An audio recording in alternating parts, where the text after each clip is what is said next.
I guess I have to start that film and book review, huh? Yes. Do it. Alright then, I guess I'll start with the film first because I feel it's get the harder thing to review than the easiest thing to review, so here we go. Alright, so Diamond is Unbreakable, Chapter 1.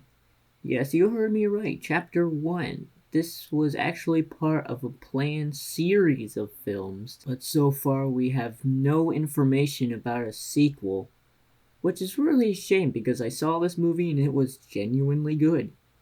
Even if you're not a JoJo fan like I am, I'm pretty sure it would be a good experience for you. I mean, my little sister saw it and she thought it was good.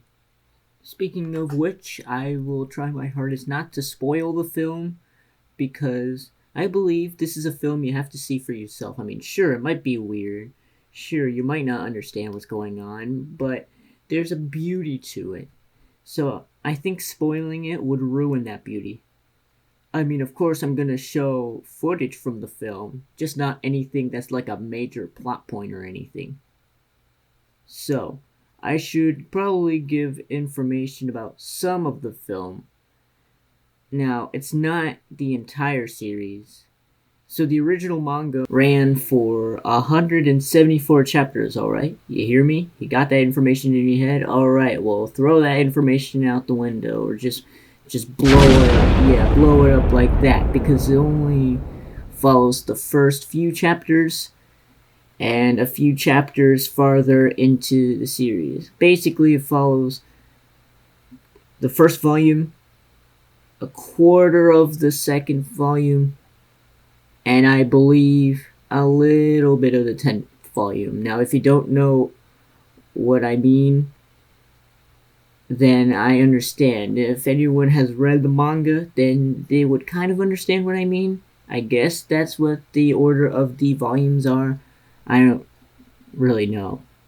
I'm gonna continue now. Now, in all honesty, I don't have any problems with the film. Now, it's not a perfect film, but I wouldn't say it's a bad film. I don't really have a problem with it. Though, the one thing I do want to address that I keep hearing people have a problem about online is that the stand cries don't sound that good.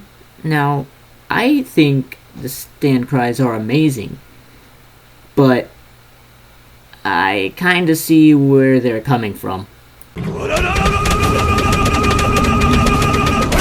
Now, when I heard this, I was jumping in my seat. It was the coolest thing ever. But after hearing people say that it was bad, I kind of felt hurt. Well, I mean, I know everybody has their own opinion, but I thought this was awesome. Now, I did hear people say that it would have been better if they got the original voice actor of JoJo from the anime series to do Star Platinum's voice. Now, in your mind, that does sound cool, but this is a different version of Diamond is Unbreakable. I think that the stand cry in the movie gives it its own unique touch to Star Platinum. And I believe if it were the original voice actor, then it wouldn't be as unique and special because you've heard it before. You've heard his voice in the anime before. I feel like if you added it, then it wouldn't be as good. I feel like it wouldn't fix anything. Like, here, let me show you. See what I mean? It doesn't sound realistic. Now, I know that people complain that the live action version doesn't sound as strong, but I believe that's because, it takes place after Stardust Crusaders, and Star Platinum said that a lot, so I think it would add a strain to his voice, kinda. Now, I know that sounds dumb, but it's a realistic thought. It sounds realistic. Daisuke Ono, I'm sorry. You'll always be top tier Jotaro, but I don't think that's your Star Platinum would be able to make a good addition to the film. I am very sorry. Now, before I go on to the next review, I just want to give a little warning that if you watch the anime or read the manga, then this film is heavily altered from the original source material. A lot of changes are made. Like, I'm not gonna, like I said, I'm not gonna spoil anything, but a certain character doesn't show up and gets replaced with another character. That's why I said that whole thing about the volumes. Now, I believe they did this for the sequel as sequel bait. Now, I don't have a problem with it. It's actually a really cool scene. It's actually from one of my favorite stand battles from part 4. Now, I give this movie a 10 out of 10. That doesn't necessarily mean it's a perfect movie. I'm not biased. It's not the greatest movie ever.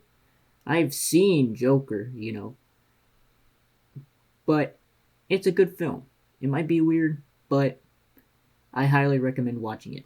Alright, on to the next review. Alright, since I don't really have that much thoughts on Rohan at the Louvre, this one's going to be shorter than my film review I just did, so here we go. Rohan at the Louvre is a collaboration book between the Louvre and Hirohiko Araki, and I read it, and it's really good.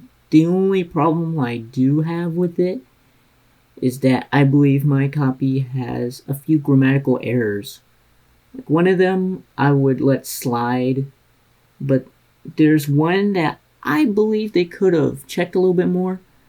Near the end, Rohan is referring to a woman, but in the text, it's spelt without the S, so if you were to read it, you would think that Rohan is saying that the woman is a he.